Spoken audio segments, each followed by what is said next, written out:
Já estamos de volta com o Gazeta Entrevista desta sexta-feira, ao vivo aqui pela tela da TV Gazeta, Record TV. E eu tenho o prazer de receber aqui em nossos estúdios a Tarcísia de Medeiros e a Sandra Amorim para a gente conversar sobre as eleições do Conselho Regional de Serviço Social e também do Conselho Federal de Serviço Social. Boa tarde, Sandra. Boa tarde, Tarcísia. Sejam bem-vindas ao Gazeta Entrevista. Eu vou começar já perguntando para a Sandra, já que ela está mais próxima de mim aqui.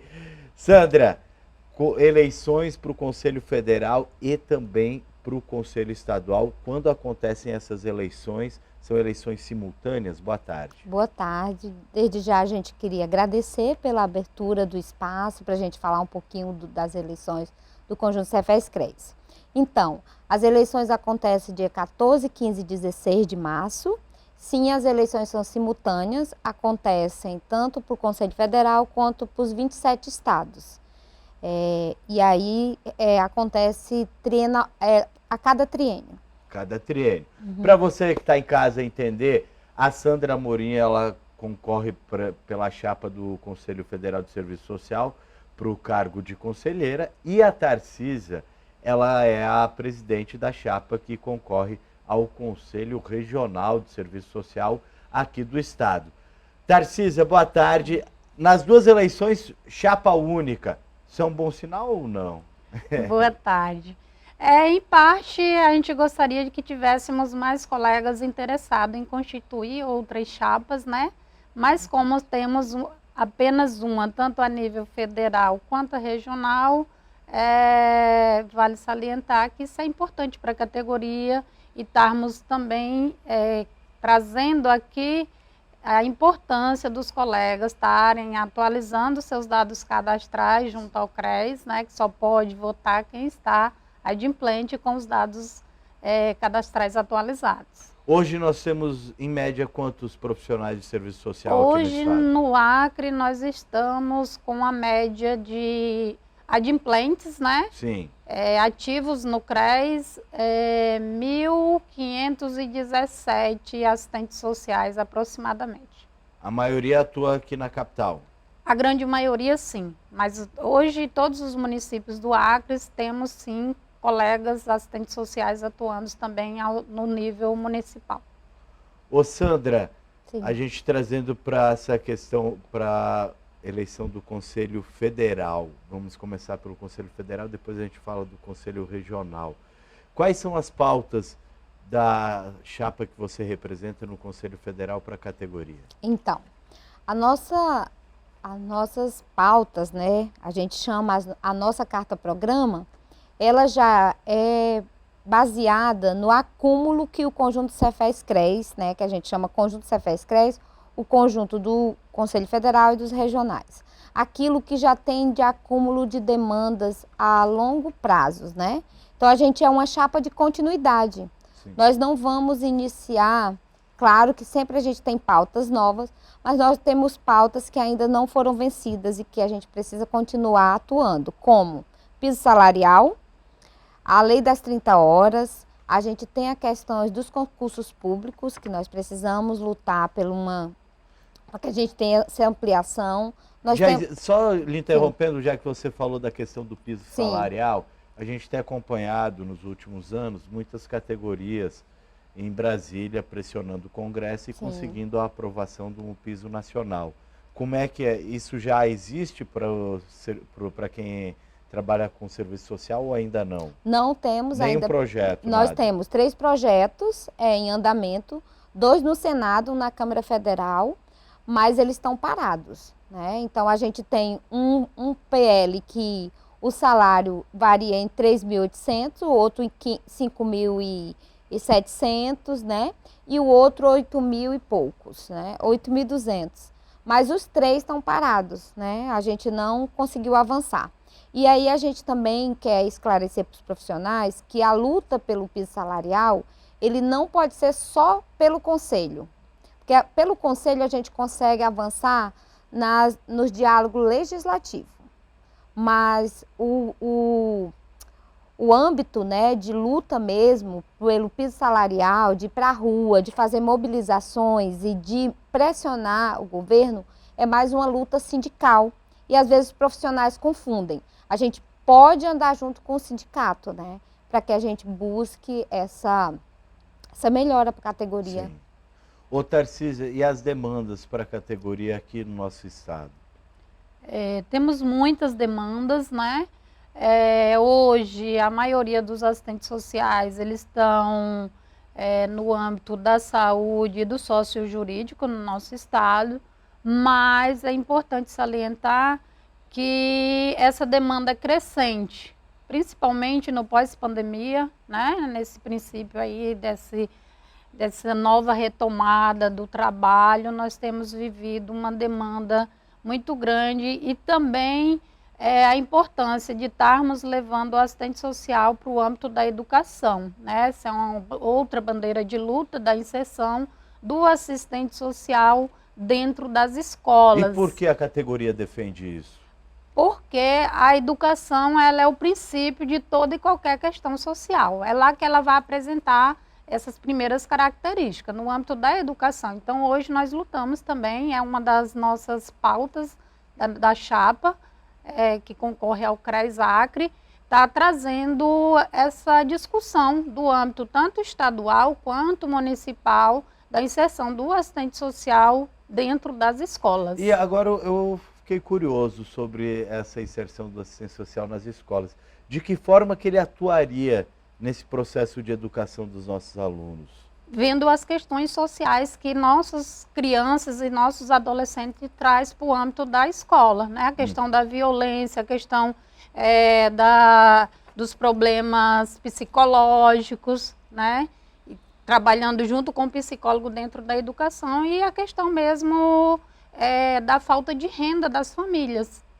Hoje a gente tem visto muito isso, né? Vários profissionais se integrando ao ambiente escolar. Sim. Até depois da pandemia, por exemplo, hoje as escolas já têm enfermeiros. Então a gente tem visto mesmo esse movimento integrado de multiprofissões em torno desse ambiente escolar. E essa do assistente social, sinceramente, para mim, é uma novidade. E eu fico feliz em saber que já existe esse trabalho em busca disso. Quem está nos acompanhando, Sandra, e é da área e está querendo regularizar a situação, porque vocês falaram que só pode participar da eleição se estiver com a situação regularizada. Qual é o caminho? O caminho é procurar o CRES, né? O Conselho Regional de Serviço Social, 26ª, que é o CRES Acre, até dia 6, que é segunda-feira, até dia 6 de março, além de fazer o pagamento se tiver inadimplente, né, para ficar adimplente, ele também precisa regularizar os dados cadastrais. Telefone, e-mail, principalmente o e-mail, porque o link da eleição individual vai para o e-mail. Então, alguns profissionais têm e-mails antigos, né, então precisa regularizar isso. Então, o profissional vai receber por e-mail o link para poder participar da votação entre os dias 13 e 15, é isso? Ou eu errei? Isso, 13, 14 e 15. Não, desculpa. 14, 15 e 16. Isso, perdão. 14, 15 e 16. Fui eu que acabei confundindo aqui a Sandra e a Tarcísia a respeito do link para o dia das eleições. Então, só reforçando, 14, 15 e 16, a eleição é online, tanto para o Conselho Federal quanto também para o Conselho Regional. Falando em nível de estado, Tarcísia, como é que o Conselho consegue chegar ao interior do estado? Vocês têm escritórios no interior do estado, talvez em Cruzeiro do Sul, alguma coisa assim? Não. No momento, nós só estamos com a sede na capital, Rio Branco, né? Está dentro da nossa pauta das lutas, implantá-lo no CRES, no Vale do Juruá. Né? Nós também fazemos visitas aos municípios, por meio dos nossos conselheiros fiscais, né? Para que possa estar verificando a situação de precarização do trabalho do assistente social nos municípios, e também nós temos uma comunicação boa em relação às redes sociais, né? Nós temos grupos de WhatsApp, temos Facebook, temos Instagram, e aí a gente fica nessa comunicação direto com os colegas dos interiores. Agora me surgiu uma dúvida durante a nossa conversa, porque a gente tem falado muito de um trabalho social que está fazendo falta aqui na nossa capital. Nos últimos dias a gente tem visto muitos casos de violência, de furtos, de agressão envolvendo moradores em situação de rua, principalmente na região central da nossa cidade.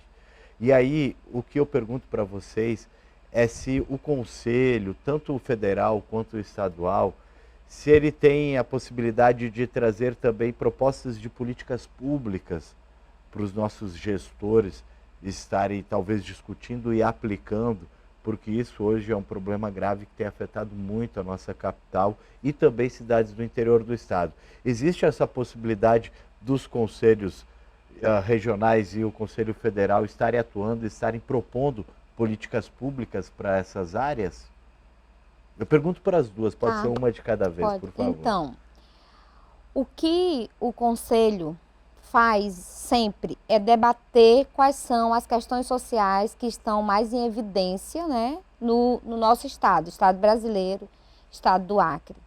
E nós não temos o poder, né, de fazer valer uma política pública, mas nós temos sim uma categoria que atua em diversas áreas, inclusive com pessoas em situação de rua.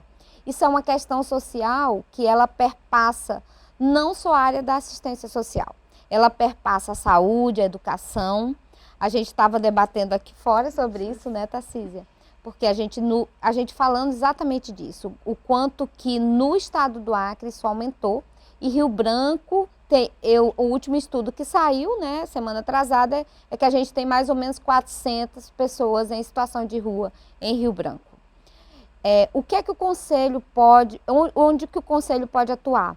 Fortalecendo as profissionais que estão atuando nessas áreas, saúde, educação, e também chamando gestores, né, dessas políticas para a gente discutir, debater. A questão da pessoa em situação de rua, ela perpassa também pelos vínculos familiares, perpassa pela situação das drogas, perpassa pela situação de migrante, de migração. Então, são vários fatores que têm que ser debatidos. É nossa função debater isso também, fomentar esse debate. E talvez até dar um puxão de orelha nos nossos gestores, que a gente não tem visto ninguém se mobilizar em torno disso, e aí acaba sobrando, sempre eu costumo falar, para a segurança pública. Só que a segurança pública é só o fim dessa linha, é a segurança pública. Existem muitas outras áreas envolvidas. Quem sabe, Tarcísia, então, você assumindo a presença do Conselho, pode puxar aí, talvez, esse lado dos nossos gestores, que parece que está numa inércia com relação a essa população em situação de rua, né? Precisamos debater, né? Sim. Como Sandra Amorim já colocou, precisamos estar debatendo em todos os âmbitos, seja assistência, educação, saúde, para estarmos planejando políticas que possam realmente reverter a situação dessa população em situação de rua no município de Rio Branco, porque o número está crescente. E uma questão que vale salientar também a questão da desestruturação familiar, né? Nós temos muitos em situação de rua hoje que não tem vínculo nenhum familiar. Então, isso também leva com que esse sujeito acabe indo para a rua, a questão da dependência química, né, do uso do álcool também. Então, precisamos unir essas forças, né, tecer essa rede, né, Sandra, para que a gente possa realmente reverter a situação da população em situação de rua, principalmente na capital de Rio Branco. Importante a gente tratar disso aqui também no Gazeta Entrevista, aproveitando, né, um assunto atual que está em debate aqui em todo o nosso estado nos últimos dias, e a gente aproveita essa participação especial da Sandra e da Tarcísia para tocar no assunto e esclarecer você que está em casa. Não falamos apenas da eleição para o Conselho, não. Ô Sandra, mas vamos voltar à eleição do Conselho Federal. Qual é o cargo que você está concorrendo? Você me falou em off aqui antes da gente começar a nossa entrevista que você vai ser uma das representantes da região norte no Conselho Federal, é isso? Isso mesmo. Eu estou concorrendo a conselheira, né?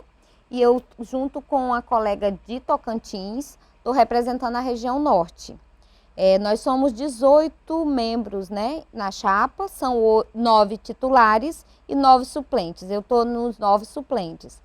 E é importante destacar que o Acre é a segunda vez que tem uma conselheira no âmbito federal. Então, é uma alegria, mas também é uma responsabilidade, porque a gente precisa deixar esses caminhos abertos. E é muito importante para a nossa categoria ter pessoas, né, da região norte lá, porque a gente leva as especificidades daqui. A região centro-oeste, sul, sudeste, ela tem características próprias e também tem mais profissionais que representam, porque eles são maiores, Sim. né? 11 mil, 13 mil, 150 mil tem conselhos de São Paulo, Sim. né? E nós não, nós somos pequenos, mas também nós temos características próprias, né? Especificidades da Amazônia que precisa ser colocado. Tarcísia, quantas pessoas compõem a chapa que está concorrendo à eleição do Conselho Regional? A nossa chapa ela é constituída por 18 membros, né, da mesma estrutura do Conselho Federal, do Cefes, sendo 9 titulares e 9 suplentes.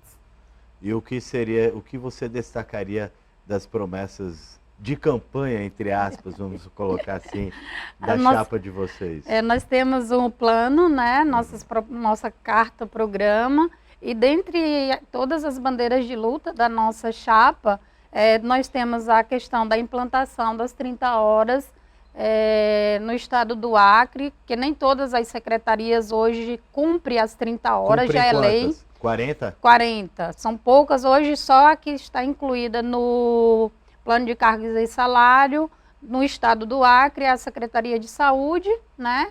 E no âmbito municipal, um decreto que assegura também os assistentes sociais. Ainda não é lei no município de Rio Branco, as 30 horas sem perdas salariais, né? Então, essa é uma das nossas grandes lutas também.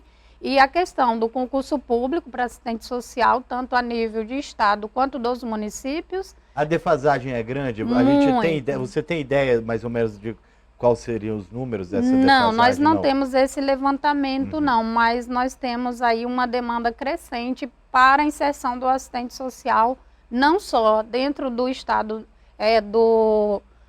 do Acre, mas também em âmbito municipal. Tem município que está apenas com um assistente social para cobrir toda a demanda, e aí você pensa em todas as questões sociais de um município. Ela não é só saúde, ela é assistência também, né?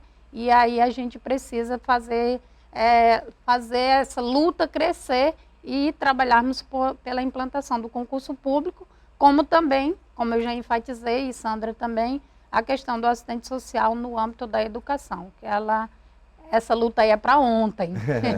A sociedade tende a ganhar com essa inserção. São bandeiras importantes, acho, não só para a categoria, mas para a sociedade em geral também. Sandra, esquecemos de falar alguma coisa, será? Não. Mais algum recado para quem nos acompanha? Então, o recado a gente precisa das mãos, né? O nome da nossa chapa é que as nossas vozes ecoem vida e liberdade. Então, eu convoco os assistentes sociais do Acre para que junte a sua voz, né, a nossa, para que a gente possa falar do nosso cotidiano profissional, do que nos angustia, e que a gente possa avançar mesmo como categoria no estado. Então, votem, porque o voto é um direito, e é através do voto, né, é que a gente fortalece o nosso conselho. Obrigado, Sandra. Tarcísia, pode falar. Gostaria aqui de fazer um chamamento para os assistentes sociais do estado do Acre, né? A chapa União, Resiliência e Resistência faz um chamamento para que os colegas possam estar votando, cumprindo o seu direito do voto nos próximos 3 dias, né? 14, 15 e 16, que possa estar realmente unindo essa força para que o conselho, que é jovem, o CREASAC é um conselho ainda bastante jovem, possa estar crescendo e fortalecendo cada vez mais a categoria no estado do Acre. Então, que todos possam estar cumprindo aí o seu compromisso de votar nos próximos 3 dias que temos aí pela frente. Obrigado a Tarcísia Medeiros, a Sandra Amorim. A gente conversou aqui sobre as eleições para o Conselho Regional de Serviço Social e também para o Conselho Federal do Serviço Social. Atenção então, categoria, as eleições que acontecem nos dias 14, 15 e 16 de março, de forma online. Você que é da classe vai receber aí por e-mail o link para votar nesses dias. Obrigado, meninas, pela participação. Nós vamos para o intervalo. Daqui a pouco eu vou conversar com a empresária Iris Tavares. Mês de março é o mês da mulher, então tem muito assunto bacana para você. Depois do intervalo, não saia daí. Gazeta Entrevista volta já.